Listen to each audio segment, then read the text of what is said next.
Hello students, this is Shraddha Namdev, your science teacher from Holy Arts Educational Academy. Students, in the last video lesson we have seen about what is conduction and how the process of conduction takes place.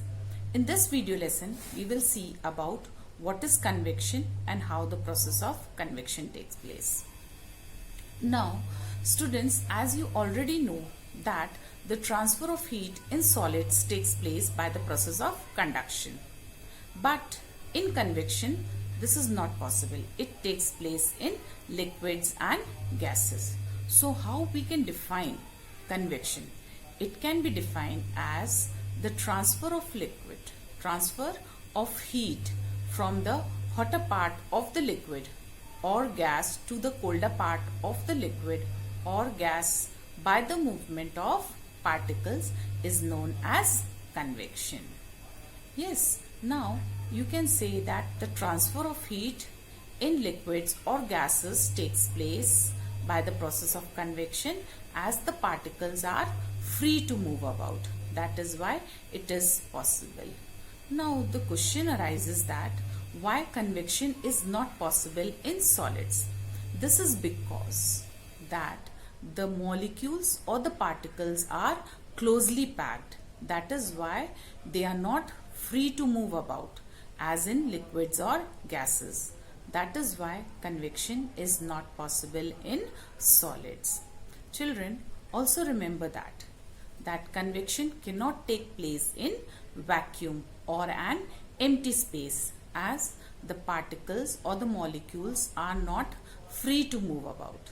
That is why convection cannot take place in vacuum or empty space.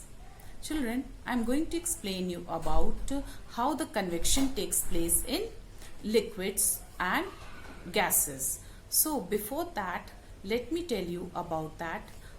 What is the most common liquid around you? Of course, that is water. And what is the most common gas around you? That is air.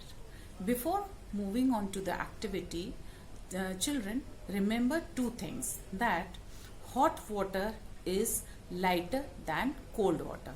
That means it is less dense than cold water. And hot air is lighter than cold air. That is why you can say it is less dense than cold air. So first let us see how convection takes place in water. Now children, let us see how convection in water takes place. As we know that water is a poor conductor of heat. That means it cannot transfer heat by the process called conduction. It can transfer heat by the process called convection. So children, it will be more clear through the activity when I will explain it to you. What you have to do, you have to take a beaker containing water and keep it over the burner.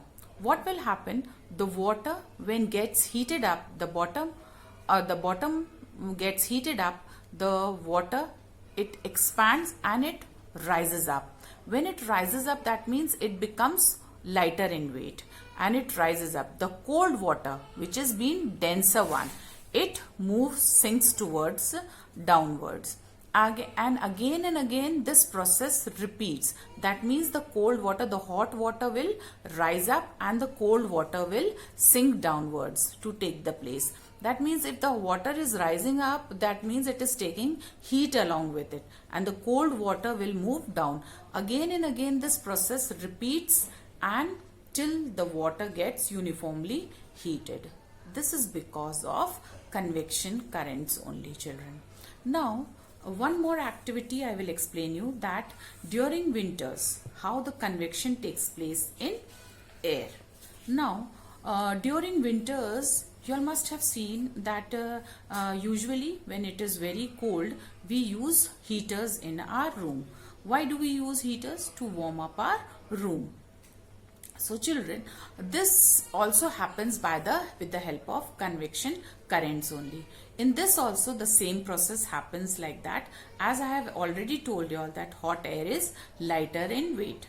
When you put a heater in your room and it is switched on, what happens? The warm air that means the air in front of the heater gets heated up. That means it becomes lighter in weight when it gets heated up, and it rises up. And when it rises up, what will happen?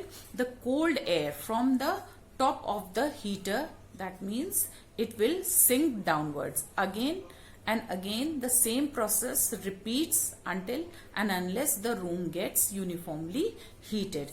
As you can see here in this diagram also, I have drawn it like this is a room heater, and the air in front of the room heater gets heated up, and hot air being lighter, that means it will rise upward. And when it rises up, that means the cold air above the heater, that means it is denser one, so it will move downward. And again this cold air will heat up, and this will it becomes lighter in weight and it will rise up. And again this cycle goes on until the room gets uniformly heated.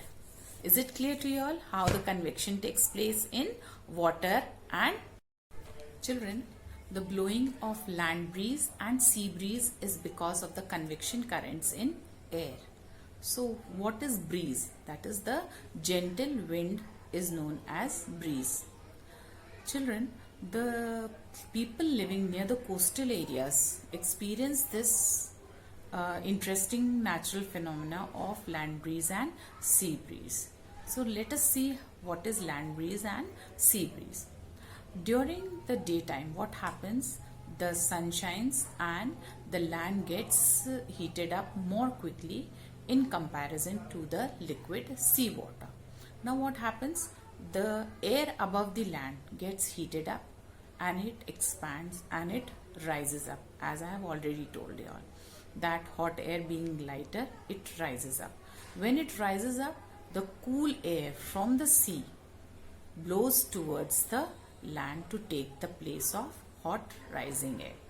So this blowing of breeze from sea towards land during the daytime is known as sea breeze. Is it clear to you all?